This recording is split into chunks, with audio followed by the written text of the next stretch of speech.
Hi guys, അസ്സലാമു അലൈക്കും. Welcome back to our channel. അപ്പോൾ ടൈം 5 മണി ആയിട്ടുണ്ട് കേട്ടോ. അപ്പോൾ ആദ്യം നീച്ചതും വേഗം കട്ടൻ ചായക്ക് വെള്ളം വെക്കുകയാണ്. പിന്നെ ബാക്കി പരിപാടികളൊക്കെ നോക്കണം കേട്ടോ. മക്കൾസ് ഓരോരുത്തരെ വിളിക്കണം പോയിട്ട്. ഇവിടെ നിന്നിട്ട് ഇങ്ങനെ നമ്മൾ കുട്ടികളിങ്ങനെ ഓരോരുത്തർ ഇങ്ങനെ കൂവിയാലൊന്നും നീച്ചൂല കേട്ടോ.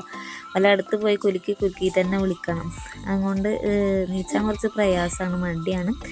തലേന്ന് തന്നെ നമ്മൾ പരിപ്പൊക്കെ കുതിർത്താൻ വെച്ചിരുന്നു കേട്ടോ. റേഷൻ കട പരിപ്പാണ്, വെന്ത് കിട്ടാൻ ഭയങ്കര പ്രയാസമാണ്. തലേന്ന് തന്നെ കുതിർക്കാനിട്ടിരുന്നു. പച്ചക്കറിയൊക്കെ നേരത്തെ തന്നെ അരിഞ്ഞ് വെച്ചിരുന്നു കേട്ടോ. അതുകൊണ്ട് രാവിലെ നീച്ചാൽ കറി വെക്കാൻ വേഗം എളുപ്പപ്പണിയാണ്. അതുകൊണ്ട് പെട്ടെന്നാവും കേട്ടോ. പിന്നെ ദോശയാണ് കേട്ടോ ഉണ്ടാക്കുന്നത്. കലക്കിപ്പാർന്ന ദോശ പറയും ഇവിടെ.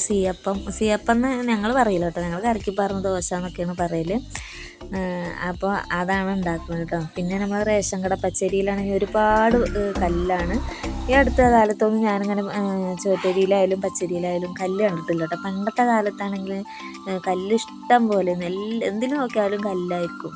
അപ്പോൾ അന്ന് നമ്മളമ്മമാർ ഒരുപാട് കഷ്ടപ്പെട്ടിട്ടുണ്ട്. വൈകുന്നേരം പിന്നെ എസ്റ്റേറ്റിൽ ജോലിയൊക്കെ കഴിഞ്ഞ് പിന്നെ വന്ന് അടുപ്പൊക്കെ കത്തിച്ച് ആ കല്ലരിച്ച് എന്താ പറയുക ചോറ് വെച്ചിരുന്നൊരു കാലം ഉണ്ടായിരുന്നു. ചോറും കറിയൊക്കെ വെച്ച്, അതും അടുപ്പിൽ. ഇന്നത്തെ പോലെ ഒരുപാട് സൗകര്യങ്ങളൊന്നും ഉണ്ടായിട്ടുണ്ടായിരുന്നില്ല. അന്ന് അങ്ങനെ കഷ്ടപ്പെട്ടിട്ട് നമുക്ക് വെച്ചുണ്ടാക്കി തന്നിരുന്നു. ഇപ്പം നമുക്ക് പച്ചരിയിൽ എന്തിൽ കല്ലാണെങ്കിലും അരിക്കാനും അറിയൂല, അരിക്കാനൊരു മടിയായിരിക്കും.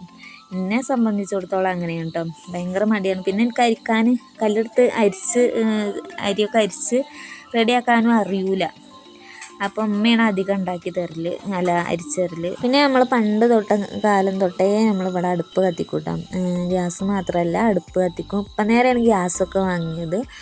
അതിന് മുമ്പ് തന്നെ അടുപ്പിൽ നമ്മൾ പാചകമൊക്കെ ചെയ്തിരുന്നു കേട്ടോ. ഇപ്പോൾ വിറക് കുറവായതുകൊണ്ട് തന്നെ ഗ്യാസൊക്കെ വാങ്ങി പിന്നെ ഗ്യാസിലധികം വെക്കും. ഗ്യാസിൽ ചോറൊന്നും വെക്കൂല കേട്ടോ. കറിയും പിന്നെ ഉപ്പേരി അങ്ങനെ എന്തെങ്കിലുമൊക്കെ വെക്കും. പിന്നെ കടിയും പിന്നെ ചോറൊക്കെ അടുപ്പിലാണ് അധികം ഉണ്ടാക്കൽ കേട്ടോ. എനിക്ക് ശരിക്കും പറഞ്ഞാൽ അടുപ്പിൽ പാചകം ചെയ്യണ ഭയങ്കര ഇഷ്ടം. അപ്പോൾ വിറകില്ലാത്തതുകൊണ്ടാണ് പിന്നെ ഉണ്ടാകാതിരിക്കുന്നത്. പിന്നെ അതുമല്ല, നമ്മൾ വീഡിയോ എടുക്കുന്ന സമയത്ത് ഫോണൊക്കെ ഭയങ്കര ചൂടാവും കേട്ടോ. അപ്പോൾ പേടിയാണ് ഈ അടുപ്പിൻ്റെ ചൂടും കൊണ്ട് ഫോൺ ഭയങ്കര ചൂടാകും. പിന്നെ ഒരു ദിവസം ഞാൻ വീഡിയോ എടുക്കുമ്പോൾ തന്നെ അടുപ്പിൻ്റെ ഉള്ളിലേക്ക് ചാടിയിരുന്നു. ട്രൈപോഡ് അടക്കം അടുപ്പിൻ്റെ ഉള്ളിലേക്ക് ചാടിയിരുന്നു. പെട്ടെന്ന് ഞാൻ ഓടി വന്ന് എടുത്തതുകൊണ്ട് കഴിച്ചിലായതാണ് കേട്ടോ. അല്ലെങ്കിൽ ഫോണാകെ പൊട്ടിത്തെറിച്ച് നാശമായിട്ടുണ്ടാകും. അങ്ങനെ നാത്തൂന് അടുപ്പ് കത്തിക്കുന്നുണ്ട് കേട്ടോ. പുറത്ത് അടുപ്പ് കത്തിച്ചിട്ട് ചോറിനുള്ള വെള്ളം വെക്കാൻ വേണ്ടി നിൽക്കുന്നുണ്ട്. ചോറിനുള്ള വെള്ളം വെച്ച് ഇപ്പുറത്തെ അടുപ്പിൽ കടി ഉണ്ടാക്കണം കേട്ടോ.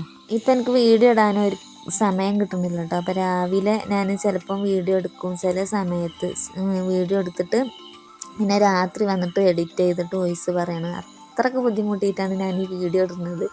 എല്ലാവരും മുഴുവനായിട്ട് കാണാൻ ശ്രമിക്കണം. പക്ഷേ തുടക്കത്തിൽ പറയേണ്ട കാര്യമാണ് ഇതൊക്കെ കേട്ടോ. ലാസ്റ്റിക്കാണ് പറഞ്ഞത്. എന്തായാലും മുഴുവനായിട്ട് കാണുന്നവർ പകുതിക്കൊക്കെ വന്ന് നിർത്തി സ്കിപ്പ് ചെയ്ത് പോണവരൊക്കെ ഉണ്ട്. അപ്പോൾ കുറച്ച് നടുക്കാണ് പറയുന്നത്. അപ്പോൾ എന്തായാലും എല്ലാവരും ഒന്ന് കാണാൻ ശ്രമിക്കണം കേട്ടോ. അപ്പോൾ കണ്ടു കഴിഞ്ഞാലേ എനിക്കും എന്തെങ്കിലുമൊക്കെ ഒരു വയ്യാവുള്ളൂ. അപ്പോൾ ഇതാക്കുന്നത് നമ്മളെ ദോശയൊക്കെ ഏകദേശം ചുട്ട് സാമ്പാറും കടുക് വറുത്തിട്ടുണ്ട്. ഒരു മൺപാത്രത്തിലേക്കാണ് ഒഴിച്ച് വെച്ചിട്ടുള്ളത് കേട്ടോ. അപ്പോൾ അതിന് കുക്കറൊക്കെ ഒന്ന് മോറിയൊക്കെ കരുതിയിട്ടായിരുന്നു. അപ്പുറത്ത് കുട്ടിക്ക് കൂളുണ്ടാക്കുകയാണ് നാത്തൂന്. കൂളെന്ന് അവിടെ പറയില്ല കേട്ടോ, കുറുക്ക് എന്നൊക്കെ ചിലയിടത്ത് പറയും. ഇവിടെ കൂളെന്നാണ് പറയില്ല കേട്ടോ. അങ്ങനെ ചോറും വെന്ത് വന്നിട്ടുണ്ടായിരുന്നു. ചോറും നേരത്തെ തന്നെ വേഗം അരിയിട്ട് കഴിഞ്ഞു കേട്ടോ. പിന്നെ കുറച്ച് പാത്രങ്ങളൊക്കെ ഉണ്ട് കഴുകാൻ. നമ്മൾ വെച്ചുണ്ടാക്കിയ പാത്രങ്ങളൊക്കെ കുറച്ചുണ്ടായിരുന്നു കേട്ടോ. അപ്പോൾ അതും കഴുകിയിട്ട് ഞാൻ പോകാൻ വേണ്ടി നിൽക്കുകയാണ്. അപ്പോൾ പോയി ഇവിടെ നിറയെ ആനുള്ളതുകൊണ്ട് പേടിയാണ് കേട്ടോ ഒറ്റയ്ക്ക് ഇങ്ങനെ പോകാൻ. രാവിലെ സമയത്തൊക്കെ ആരും ഉണ്ടാവില്ല. രാവിലെ കുറച്ച് ആൾക്കാരുണ്ടാവും. പിന്നെ വണ്ടികളധികം ഇങ്ങനെ പോണതുകൊണ്ട് നമുക്ക് ഒരു എന്താ പറയുക ധൈര്യമാണ് കേട്ടോ. അങ്ങനെ നടന്ന് അങ്ങനെ പോകും. 8 മണിക്കാണ് ഞാൻ പോവുക. 8-8:30 ആകുമ്പോഴത്തേനും അവിടെ എത്തും വേണം കേട്ടോ. അങ്ങനെ ഞാൻ പോവാൻ വേണ്ടി നിൽക്കുകയാണ്. അപ്പോൾ എന്തായാലും ഇന്നത്തെ വീഡിയോ ഇത്രയ്ക്കുള്ളൂ. എല്ലാവർക്കും വീഡിയോ ഇഷ്ടപ്പെട്ടെന്ന് കരുതുന്നു. മറ്റൊരു വീഡിയോ ആയിട്ട് വീണ്ടും വരാം. ടാറ്റാ.